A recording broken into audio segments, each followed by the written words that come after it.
Bonjour tout le monde, mon nom c'est Mélanie Haché, je suis directrice exécutive avec Épicure. Aujourd'hui, je suis dans ma cuisine, je m'apprête à préparer des bons biscuits en utilisant notre mélange de pain d'épices sans gluten. Vous pouvez entendre mon petit chien en train de se promener avec sa petite cloche, là, si jamais vous demandez le but. Ça fait que c'est ça, on va utiliser le mélange de pain d'épices comme que je mentionnais.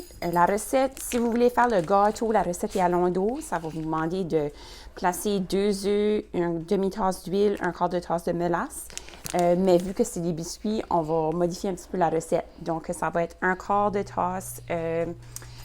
Pour le choix d'huile, ça va être de l'huile de coconut que j'ai faite juste fondre dans mon petit bol de préparation ici au micro-ondes, juste quelques secondes. À peu près 30 secondes, là, ça a pris. Ensuite, on va placer un quart de tasse de mélasse aussi. J'ai aussi cassé un œuf déjà dans ma bolle, puis on va placer le mélange pour gâteau. C'est tout. Ça fait que vous allez voir, c'est vraiment facile, vraiment rapide. J'ai même déjà une autre recette déjà de préparer dans le four qui est en train de cuire présentement. Donc, vous allez pouvoir voir les biscuits déjà prêts dans quelques minutes. Je vais juste regarder juste pour m'assurer que tout est correct. Ça semble super bon, déjà. Fait comme je mentionnais, j'ai déjà cassé l'œuf. J'ai rajouté, c'est ça, le mélange d'huile de coconut ici. Puis on va juste passer ça dedans. Je vous conseille aussi de placer l'huile de coconut, le faire chauffer, puis attendre quelques minutes. Parce que si vous placez l'huile trop chaude avec votre œuf, ça va juste coaguler l'œuf, puis l'œuf va se figer. On ne veut pas créer un omelette dans notre bol, donc je vous conseille, c'est ça, de faire chauffer votre huile de coconut avant. Comme vous pouvez voir, c'est ça, si vous n'avez jamais acheté ça, c'est ça à l'état solide à température de la pièce, mais on donne même pas une minute, c'est déjà prêt en liquide. Donc, un autre petit truc, c'est ça, vu que j'ai placé mon huile en premier dans mon petit bol de préparation, la deuxième chose qu'on va placer, c'est la mélasse. Vu que la mélasse, c'est très collant, si on place un petit peu d'huile avant, vous allez voir, il n'y a plus rien qui va rester dans le bol. Donc, c'est vraiment facile à transvider par la suite dans mon bol. Fait que j'ai juste mon petit mélange ici que je suis en train de brasser.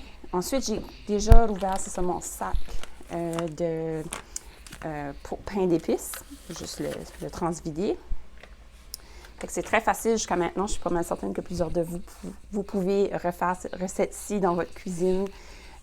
Parce que je sais que si vous avez écouté certaines de mes vidéos, je vais vous partager souvent que je ne suis pas pâtissière. Je peux maîtriser ce type de recette-ci. C'est très facile pour moi parce que c'est déjà les ingrédients secs ont déjà été tous préparés déjà dans le sachet, donc c'est très simple d'assembler. Mais je ne suis pas du tout quelqu'un qui aime faire des gâteaux habituellement, mais ces biscuits-ci sont délicieux. Oh, puis c'est dur à croire aussi qu'ils sont sans gluten. Donc aussi, c'est ça, vu que j'en ai préparé deux recettes, vraiment, je devrais dire. Je vais pouvoir aussi en congeler si jamais que je vois que j'en ai de surplus, mais avec 3 enfants à la maison, puis je sais que moi, je les aime aussi, puis mon conjoint également, donc ça devrait passer assez vite, 24 biscuits. Fait qu'on va préparer ça. C'est comme je disais, c'est ça, ça va faire environ 12 biscuits par sachet, donc c'est super le fun. Je vais vous montrer, c'est ça, le mélange est tout là, il est tout beau. Ça ressemble vraiment comme si on avait fait un mélange de pain d'épices avec la farine qui contiendrait du gluten, on va dire, une farine régulière, une farine de blé. Donc, moi, je vais utiliser mon plat, ma plaque à cuisson. Ensuite, les petits tapis roulades également. J'ai utilisé les cordes de tapis roulade. Puis, étant donné que c'est très, comme il y a quand même de l'huile qui est à l'intérieur du mélange d'huile de noix de coco, je ne vais pas utiliser, c'est ça, d'extra huile dans la panne, mais je vous laisse choisir si jamais vous pensez que ça va être trop sec, vous pouvez utiliser un petit peu d'huile. Donc, on va juste faire ça vite, étant donné que mon chien a décidé de japper dans le plein milieu de mon vidéo. Toujours plaisant, hein? C'est pareil comme des enfants, des animaux de compagnie. Ah ben oui, il veut faire la vedette, c'est ça qu'il veut faire. OK. Je pensais qu'il a faim que j'ai sorti son manger, puis là, il le voit sur le comptoir. Ça fait que je pense que c'est pour ça qu'il... On va voir si je lui donne son manger, qu'est-ce qu'il va faire. OK, parfait. Peut-être ça va le rendre heureux. OK. Fait comme je mentionnais, c'est ça, le mélange est fait que je peux en faire vraiment 12 petits biscuits. Je vais juste placer une autre minute.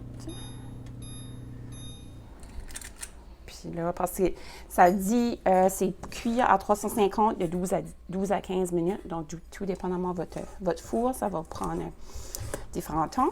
Moi, j'ai décidé de commencer toujours par le plus bas chiffre. Donc, j'ai placé 12 minutes. On va voir, c'est ça, dans moins qu'une minute maintenant, qu'est-ce que ça va ressembler. Je pense que je vais être correct, c'est ça, pour en faire 12. On a fait 12 la première recette. Donc, on va tout utiliser. On va peut-être aller en chercher un petit peu de 2 petits biscuits ici.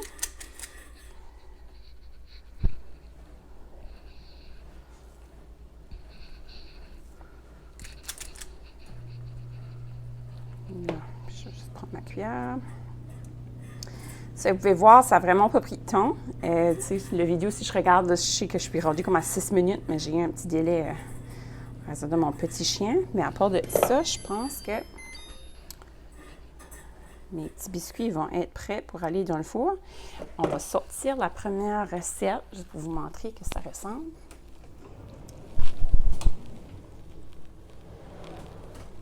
Là. On va voir. Je tasse ça par ici pour donner de la place.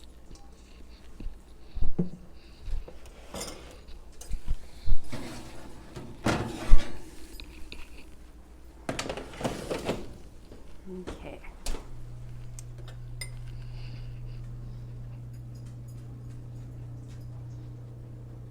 Je pense qu'ils sont prêts, mais je vais confirmer bel et bien avec une fourchette, vu que je suis attachée ici parce que mon téléphone, le son des fois ne fonctionne pas bien. C'est pour ça que j'ai décidé de me brancher avec un micro aujourd'hui. Mais c'est ça, je vais juste les laisser là un petit peu parce que c'est quand même des biscuits qu'on ne veut pas qu'ils cuisent trop non plus parce qu'on ne veut pas qu'ils viennent trop durs. Mais c'est ça, je pense que visuellement, ils ont de l'air correct. Ça fait que je vais placer ceux-ci dans le four pour 13 minutes, puis on va voir, c'est ça, si comment ils sont bons. Ensuite, mixer un petit peu plus froid pour pouvoir les goûter. Donc, je vous reviens avec des photos. Sur ce, je vous souhaite une belle fin de journée et à bientôt.